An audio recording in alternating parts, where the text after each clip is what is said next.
Hey guys, Donnie RightSide here, Bookmakers Review. Let's take a look here at some NFL action. We're heading into week number 2 of the preseason, just around the corner. The Philadelphia Eagles and the Dallas Cowboys lining up in week number 1 on a Thursday night. But this video is going to be about the AFC and particularly the AFC South. The teams in that division, the Houston Texans, Jacksonville Jaguars, Indianapolis Colts, and the Tennessee Titans. The favorites to win that division are the Houston Texans at a plus 115 price, followed closely by the Jacksonville Jaguars and also the Indianapolis Colts at both a 3-1 price than the Tennessee Titans at a 7-1. Now, this video is not about who's going to win that division, who's the best team in the division. It's more of the player props that we can take a look at. I got 2 quarterbacks I want to look at to go over their totals here in the regular season. Quarterback number 1's rookie, drafted number 1 overall to the Tennessee Titans. That's Cam Ward. 3,200.5 passing yards is his prop. Barring injury, he's going to start all 17 games in the regular season. You're looking at about mid-180s there, but I think it's 188 to be exact, of the number he has to go over, which means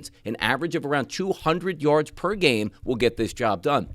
Sometimes you might say, rookies are going to struggle. I hear you on that. But Cam Ward really is a different breed. Threw for a ton of yards in college. You're also taking a look at a pretty good wide receiving core that he steps into, and also a football team not expected to win a lot of games, which means you'll be throwing in the fourth quarter to get those junk yards. Cam Ward over 3,200.5 passing yards, I think is a pretty good prop play for the AFC South. Another quarterback I like too. Look at Liam Cohen, an offensive coordinator that goes from the Tampa Bay Buccaneers, takes the head coaching job in Jacksonville. That team is a machine on offense right now. You draft a great wide receiver in Brian Thomas last year, and then you take a look at that all-world athlete that you got out of Colorado this year. My goodness, man. Travis is going to be balling there on the outside. But let's be honest here. Trevor Lawrence is on the clock. He got paid a lot of money, was drafted number 1 overall, but has not yet lived up to the hype. I think this is the season that he's lived up to it. And you take a look at Travis Hunter on one side, Brian Thomas Jr. on the other. There's no reason that Liam Cohen can't dial up plays where guys are wide open all season long. For me, I take a look at this. I do think he's going to get a lot of passing yards, yes, but the passing touchdowns are going to make the difference. Trevor Lawrence over 22.5 touchdown passes this season, I think makes a lot of sense. Now, as always, we're taking 2 guys that we think can go over the total. How about a fade player in this division? I'm just so down on the Indianapolis Colts. The quarterback situation is an absolute mess at this point.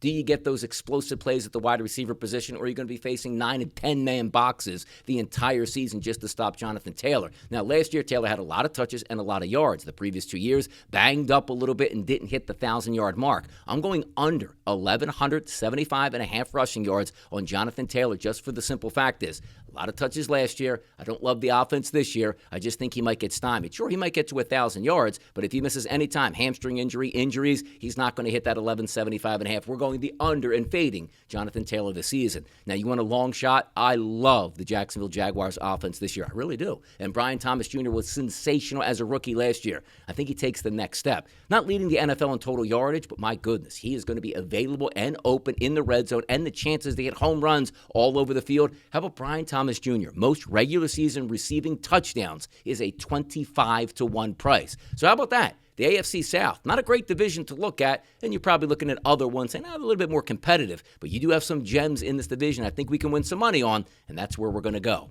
I'm Donnie RightSide for Bookmakers Review, and as always, good luck on those wagers.